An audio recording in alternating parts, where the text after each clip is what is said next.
Friends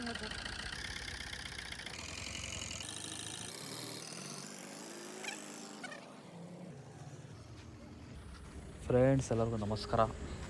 ಸಿರಾ KN ಗರಗೇರೇಜಿಗೆ ಒಂದು vehicle ಬಂದಿದೆ. Swift Dzire diesel vehicle ಬಂದಿದೆ. ಭಾಳ ದಿವಸ ವೇಟ್ ಮಾಡಿ ಕಸ್ಟಮರು 1 ತಿಂಗಳು 1.5 ತಿಂಗಳಿಂದ ವೇಟ್ ಮಾಡಿ ನಮ್ಮ ಹತ್ರ ಒಬ್ಬರು ಕಸ್ಟಮರ್ ತೊಗೊಂಡು ಬಂದಿದ್ದಾರೆ. ಸರ್ ನಿಮ್ಮ ಹತ್ರನೇ ಚೆಕ್ ಮಾಡಿಸ್ಬೇಕು ಸರ್ ಈ ಫಾಲ್ಟನ್ನು ಅಂತ. ಇವರು ಹೊಸೊಬ್ಬರು ತೊಗೊಂಡಿರೋದು ಗಾಡಿ, ಇವ್ರಿಗೂ ಏನೂ ಗೊತ್ತಿಲ್ಲ.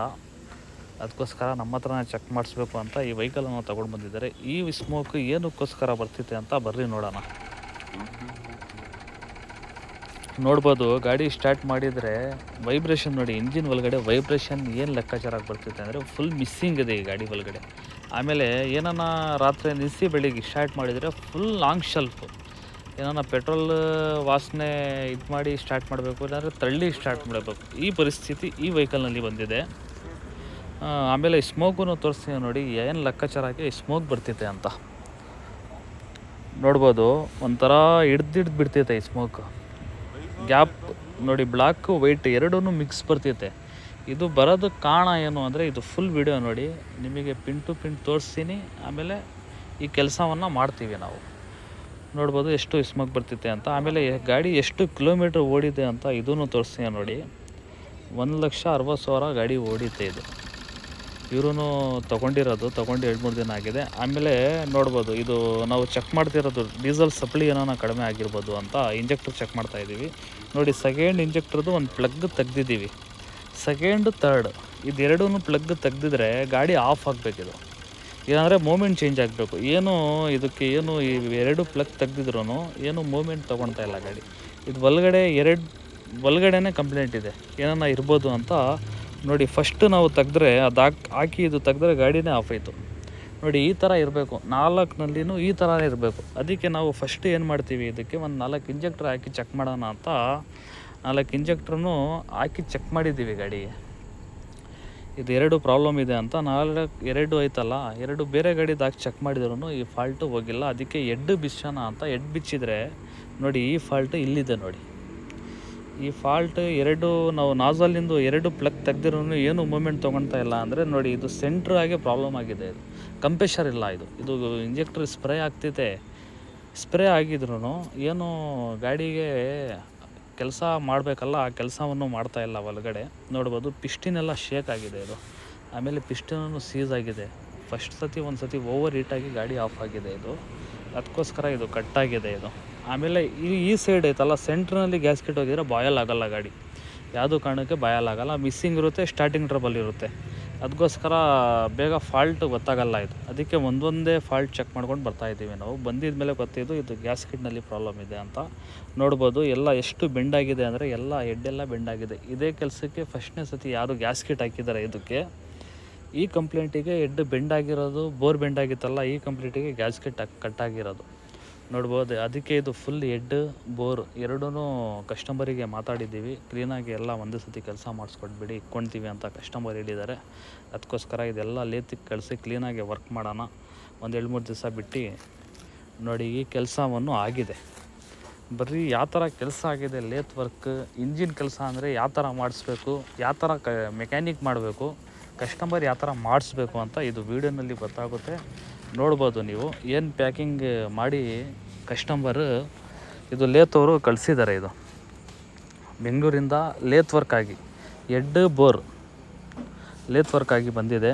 ಎಲ್ಲ ಕ್ಲೀನಾಗೆ ಪ್ಯಾಕಿಂಗ್ ಎಲ್ಲ ಓಪನ್ ಮಾಡ್ತಾಯಿದ್ದೀವಿ. ಆಮೇಲೆ 2 ಬೋಲ್ಟ್ ಹಾಕಿರ್ತಾರೆ ಅವರು, ಇಂಜಿನ್ ಹೆಡ್ಗೂ ಬೋರ್ಗೂ 2 ಹೆಡ್ ಬೋಲ್ಟ್ ಹಾಕಿರ್ತಾರೆ. ಇದೂ ಬಿಚ್ಕೊಂಡು ಒಳಗಡೆ ನೋಡೋಣ ಪಾರ್ಟ್ಸ್ ಏನೇನು ಹಾಕಿದ್ದಾರೆ, ಏನೇನು ಹಾಕ್ಸಿದ್ದೀವಿ ಅಂತ.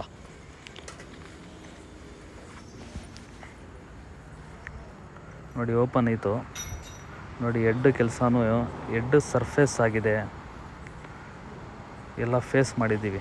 ಮುಂಚೆ ಎಲ್ಲ ಡ್ಯಾಮೇಜ್ ಇತ್ತಲ್ಲ, ಎಲ್ಲ ಫೇಸ್ ಮಾಡಿದ್ದೀವಿ. ಆಮೇಲೆ ಬೋರೂ ನೋಡೋಣ, ಬೋರೂ ನೋಡಿ ಎಲ್ಲ ಫೇಸ್ ಮಾಡಿದ್ದೀವಿ.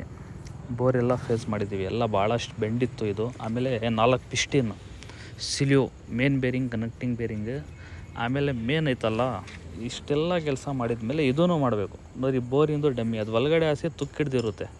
4 ಡಮ್ಮಿ ಬರುತ್ತೆ, 4 ಡಮ್ಮಿ ಹಾಕಿದ್ದೀವಿ. ಆಮೇಲೆ ಹೆಡ್ ಕೆಲಸ ಫುಲ್ ಮಾಡಿದ್ದೀವಿ, ಹೆಡ್ಡೆಲ್ಲ ಓವರಾಲ್ ಮಾಡಿದ್ದೀವಿ. ಫೇಸ್, ವಾಲ್, ಸೀಟ್, ಗೈಡ್ ಇದೆಲ್ಲ ಐತಲ್ಲ ಇದೆಲ್ಲ ಹೊಸಾದು ಹಾಕಿರೋದು. ಬೋರ್ ಕಿಟ್ಟೂ ಫುಲ್ ಹೊಸದು, ಹೆಡ್ ಕಿಟ್ಟೂ ಫುಲ್ ಹೊಸದು ಹಾಕಿದ್ದೀವಿ. ಎಲ್ಲ ಕ್ಲೀನಾಗಿ ನಮ್ಮ ಲೆಕ್ಕಾಚಾರ ಕೆಲಸ ಆಗಿದೆ. ಆಮೇಲೆ ಇದು ಇಷ್ಟೆಲ್ಲ ನಾವು ಮಾಡಿದ ಮೇಲೆ ಇನ್ನೊಂದು ಇರುತ್ತೆ, ಏನು ಅಂದರೆ ಹೌಸ್ ಪೈಪ್. ನೋಡಿ ಇಷ್ಟೆಲ್ಲ ಕೆಲಸ ಮಾಡಿದ ಮೇಲೆ ಹೌಸ್ ಪೈಪ್ ಕಿಟ್ ಹಾಕಿಲ್ಲ ಅಂದರೆ ಏನೂ ಪ್ರಯೋಜನವೇ ಇಲ್ಲ. ಇಂಜಿನ್ ಮಾಡಿ ನೋಡ್ಬೋದು ಎಷ್ಟು ಪೈಪ್ ಇದೆ ಅಂತ. ಒಂದೊಂದು ಪೈಪ್ ತೋರಿಸ್ತೀನಿ ನೋಡಿ ನಿಮಗೆ, ಒಂದು ಗಾಡಿಯಾಗಿ ಎಷ್ಟು ಪೈಪ್ ಬರುತ್ತೆ ಅಂತ ನೋಡಿ. ಎಲ್ಲ MGPದೇನ ತರಿಸಿರೋದು. 2 ದಿವಸ ಆರ್ಡ್ರ್ ಹಾಕಿ ಈ ಪಾರ್ಟ್ಸನ್ನು ನಾವು MGPಯಿಂದ ಡೈರೆಕ್ಟ್ MGPಯಿಂದ ತರಿಸಿದ್ದೀವಿ. ಇದು ಮಾರುತಿ ಪಾರ್ಟ್ಸ್ ಸಿಗುತ್ತಲ್ಲ, ಅಲ್ಲಿಂದ ತರಿಸ್ಕೊಂಡಿದ್ದೀವಿ ಎಲ್ಲ ಐಟಮ್. ಏರಿಂದು, ಆಮೇಲೆ ನೀರಿಂದು ಎಲ್ಲ ಐಟಮ್, ಒಂದೊಂದು ಪೈಪ್, ಆಮೇಲೆ ಬೋಲ್ಟ್ ಸಮೇತ EGRದು ಬೋಲ್ಟ್, ಆಮೇಲೆ ಒಂದು ವಾಟ್ರ್ ಬಾಡಿ, ಆಮೇಲೆ ಒಂದು ಚೈನ್ ಕಿಟ್. MGPದು ಸ್ಟಾಕ್ ಇರಲಿಲ್ಲ, ಇದಕ್ಕೆ ವ್ಯಾಲ್ಯೂ ಕಂಪ್ನಿ ತರಿಸ್ಕೊಂಡಿದ್ದೀವಿ. ನೋಡ್ಬೋದು, ಬಿಲ್ಲೂ ನೋಡ್ಬೋದು ನೀವು.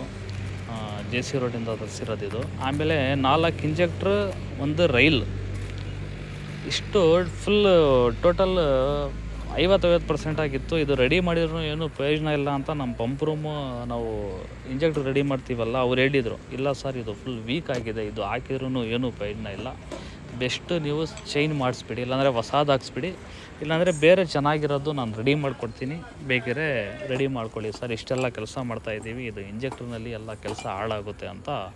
ಅದಕ್ಕೆ ನೋಡ್ಬೋದು 4 ಇಂಜೆಕ್ಟ್ರ್, ಒಂದು ರೈಲ್ ಐತಲ್ಲ, ಕಾಮನ್ ರೈಲ್, ಡೀಸೆಲಿಂದು ಕಾಮನ್ ರೈಲ್, 4 ಇಂಜೆಕ್ಟ್ರ್ ತರಿಸ್ಕೊಂಡಿದ್ದೀವಿ. ಇದು ಹಳೇದಿದು, ಇದು 4 ಐತಲ್ಲ ಇಂಜೆಕ್ಟ್ರ್, 4 ಇಂಜೆಕ್ಟ್ರೂ ಕಂಡಮ್ ಆಗಿರೋದು, ಇದು ಫೇಲ್ ಆಗಿರೋದು ಇಂಜೆಕ್ಟ್ರ್. ಇದು ರೆಡಿ ಮಾಡಿದ್ರೂ ಏನೋ ಪ್ರಯೋಜನ ಇಲ್ಲ, ಅಷ್ಟೇ ಖರ್ಚು ಬರುತ್ತೆ ಅಂತ ಬೇರೆ ತರಿಸ್ಕೊಂಡಿರೋದು. ನೋಡಿ ಇದು ಕಾಮನ್ ರೈಲ್, ಇದೂ ಫುಲ್ ಸೆಟ್. ಇದು ಹೊಸದಂದರೆ ಜಾಸ್ತಿ ಆಗುತ್ತೆ, ಅದಕ್ಕೆ ಸೆಕೆಂಡ್ ಐತಲ್ಲ ತರಿಸ್ಕೊಂಡಿದ್ದೀವಿ. ಇದೂ ಹಳೇದು ಐತೆ ನೋಡಿ, ಸ್ವಿಚ್ ಎಲ್ಲ ಒಡೆದೋಗಿದೆ. ಆಮೇಲೆ ಈ DRVನೂ ಹೋಗಿದೆ. ಆಮೇಲೆ ಲೀಕೇಜ್ ಇದೆ, ಇದು ಲೀಕೇಜ್ಗೋಸ್ಕರ ಇದೂ ಚೇಂಜ್ ಮಾಡ್ತಾಯಿದ್ದೀವಿ. ಆಮೇಲೆ ಬೇರೆ ಪೀಸ್ ತರಿಸ್ಕೊಂಡಿದ್ದೀವಿ, ನೋಡ್ಬೋದು ಎಷ್ಟು ನೀಟಾಗಿದೆ, ಹೊಸದು ಸೆಕೆಂಡೇ. ಇದು ಗಾಡಿ ಮಾಡಲ ಗಾಡಿದು, ಬೇರೆದು ಸೆಟ್ಟಿಂಗ್ ಮಾಡಿ ಹಾಕ್ತಿರೋದು ಇದಕ್ಕೆ. ಇದು ಸ್ವಿಚ್ಚೂ ಚೆನ್ನಾಗಿದೆ. ಆಮೇಲೆ ಫುಲ್ ರೈಲ್, ಕಾಮನ್ ರೈಲೂ ಚೆನ್ನಾಗಿದೆ, ನೋಡ್ಬೋದು ಪೈಪ್ ಸಮೇತ ನಮ್ಮ ಪಂಪ್ ರೂಮ್ ಅವರು ಹಾಕಿದ್ದಾರೆ. ಆಮೇಲೆ ಇಂಜೆಕ್ಟ್ರೂ ತೋರಿಸ್ತೀನಿ ನೋಡಿ, 4 ಇಂಜೆಕ್ಟ್ರೂ ಚೇಂಜ್ ಮಾಡಿರೋದು, 4 ಇಂಜೆಕ್ಟ್ರು, ಒಂದು ಕಾಮನ್ ರೈಲ್, ಇಷ್ಟೆಲ್ಲ ಫುಲ್ ಸೆಟ್ಟೇ ಚೇಂಜ್ ಮಾಡಿರೋದು ಇದರಲ್ಲಿ. ಇದೂ ಸೆಕೆಂಡ್ ಹಾಕಿರೋದಲ್ಲ, ಸೆಕೆಂಡ್ ತೊಗೊಂಡು ರಿಪೇರಿ ಮಾಡಿ ಇದಕ್ಕೆ ಏನೇನು ಮಾಡಬೇಕು, ಯಾಕಂದರೆ ಲೈಫ್ ಬರಬೇಕು ಆ ಲೆಕ್ಕಾಚಾರಾಗಿ ಇದೂ ಕೆಲಸ ಮಾಡಿ ಹಾಕಿರೋದು. ನೋಡ್ಬೋದು 4 ಇಂಜೆಕ್ಟ್ರ್, ಇಷ್ಟೆಲ್ಲ ಕಂಪಲ್ಸರಿ ಚೇಂಜ್ ಮಾಡಿದ್ದೀವಿ. ಯಾಕಂದರೆ ವೀಕ್ ಇದೆ, ಅದು ಚೇಂಜ್ ಮಾಡಿಲ್ಲ ಅಂದರೆ ಏನೂ ಪ್ರಯೋಜನ ಇಲ್ಲ. ಅವರು ಖರ್ಚು ಮಾಡ್ತಾರೆ 40,000, 50,000, 60,000, 70,000 ಖರ್ಚು ಮಾಡ್ತಾರೆ. ಈ ಕೆಲಸವನ್ನು ನಾವು ಮಾಡಿಲ್ಲ ಅಂದರೆ ಇದು ಇಂಜಿನೇ ವೇಸ್ಟ್ ಆಗಿಬಿಡುತ್ತೆ ಈ ಕೆಲಸಕ್ಕೆ. ಆಮೇಲೆ ಕಂಪ್ಲೀಟ್ ಇಂಜಿನ್ ಕೆಳಗಡೆ ರೆಡಿ ಮಾಡ್ತಾಯಿದ್ದೀವಿ, ರಿಪೇರಿ ಮಾಡ್ಕೊಂಡಿದ್ದೀವಿ. ಇದು ಇಂಜೆಕ್ಟ್ರಿಗೋಸ್ಕರ ವೇಟಿಂಗ್ ಇತ್ತು, ಇಂಜೆಕ್ಟ್ರ್ ಎಲ್ಲ ಬಂದಿದೆ, ಕ್ಲೀನಾಗೆಲ್ಲ ಫಿಟ್ಟಿಂಗ್ ಎಲ್ಲ ಮಾಡ್ತಾಯಿದ್ದೀವಿ. ಸಣ್ಣ ಪುಟ್ಟ ಇನ್ನೂ ವಾಷಿಂಗಿಂದು ಸ್ವಲ್ಪ ಕಂಪ್ಲೇಂಟ್ ಇತ್ತು ನೋಡಿ. ಆಮೇಲೆ ಇದೆಲ್ಲ ಇಂಜಿನ್ ಒಳಗಡೆ ಐತಲ್ಲ, ಇದು ಇಂಜಿನ್ ಬಿಚ್ಚೋ ಟೈಮಲ್ಲೇ ಕ್ಲೀನ್ ಮಾಡಬೇಕು, ತಿರ್ಗಾ ಮಾಡೋಕ್ಕೆ ಬರೋಲ್ಲ ಇದು, ಯಾಕಂದರೆ ಕೈ ಹೋಗಲ್ಲ ಅಲ್ಲಿ ಮಾಡೋಕ್ಕೆ. ಅದಕ್ಕೆ ಇದನ್ನು ಕ್ಲೀನಾಗಿ ನೀಟಾಗಿ ಕೆಲಸ ಮಾಡಿದ್ದೀವಿ.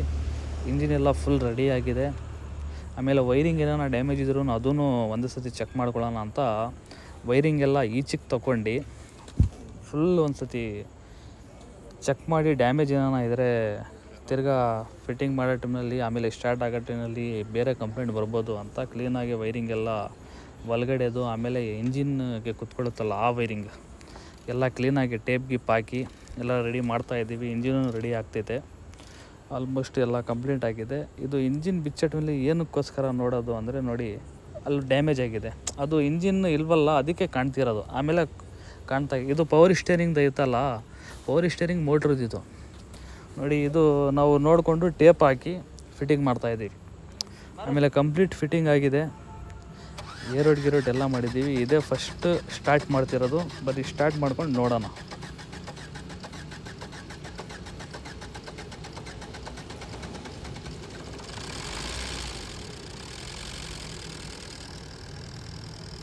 ಒಂದು ಸ್ವಲ್ಪ ಲಾಂಗ್ ತಗೊಂಡು, ಯಾಕಂದರೆ ಫ್ರೆಶ್ ಇಂಜಿನ್ನು ಇನ್ನೂ ಡೀಸೆಲ್ ಎಲ್ಲ ಸಪ್ಲೈ ಹಾಕಬೇಕಲ್ಲ, ಅದಕ್ಕೆ ಒಂದು ಸ್ವಲ್ಪ ಲಾಂಗ್ ತೊಗೊಂಡು ಸ್ಟಾರ್ಟ್ ಆಯಿತು.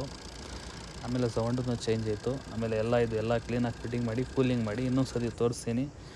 ಎಲ್ಲ ಕಂಪ್ಲೀಟ್ ಬಂಪರ್ ಆಮೇಲೆ ಎಲ್ಲ ಆಲ್ಮೋಸ್ಟ್ ಎಲ್ಲ ಕಂಪ್ಲೀಟಾಗಿ ಫಿಟ್ಟಿಂಗ್ ಆಗಿ ಸರ್ವೀಸ್ ಆಗಿ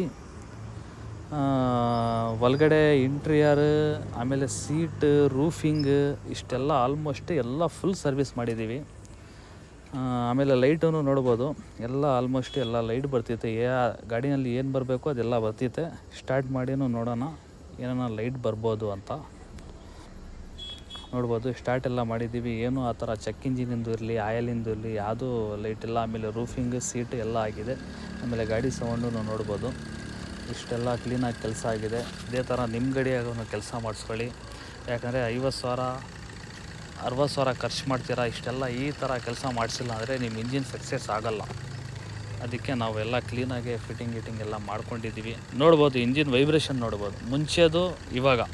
ಮುಂಚೆ ಜಾಸ್ತಿ ವೈಬ್ರೇಷನ್ ಇತ್ತು, ಮಿಸ್ಸಿಂಗ್ ಇದ್ದು. ಇವಾಗ ನೋಡಿ ಯಾವ ಥರ ಆಗಿದೆ ಅಂತ. ಆಮೇಲೆ ಈ ಸ್ಮೋಕೂ ತೋರಿಸ್ತೀಯ ನೋಡಿ ಈ ಥರ. ಮುಂಚೆ ಸ್ಮೋಕ್ ಜಾಸ್ತಿ ಇತ್ತು, ಎಲ್ಲ ಕಂಪ್ಲೀಟಾಗಿ ಸಾಲ್ ಆಗಿದೆ.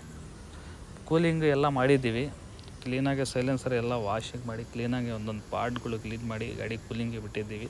ಎಲ್ಲ ಕಂಪ್ಲೀಟ್ ರೆಡಿಯಾಗಿದೆ. ಆಮೇಲೆ ಒಂದು ಸತಿ ಟ್ರಯಲ್ಲೂ ಹೋಗೋಣ, ಸ್ಪೀಡೂ ಹೊಡೆದು ನೋಡೋಣ. ಯಾಕಂದರೆ ಕಸ್ಟಮರಿಗೆ ಡೆಲಿವರಿ ಕೊಡಬೇಕು ಇವಾಗ. ಅದಕ್ಕೆ ಟ್ರಯಲ್ ಒಂದು 20 ಕಿಲೋಮೀಟ್ರ್ ಹೋಗಿ ಬರೋಣ ಅಂತ ಹೋಗ್ತಾಯಿದ್ದೀವಿ. 180 120 ಓಡಿ ಪ್ರಾಬ್ಲಮ್ ಸಾಲ್ವ್ ಮಾಡಿ ಕಸ್ಟಮರಿಗೆ ಕೊಡೋಣ.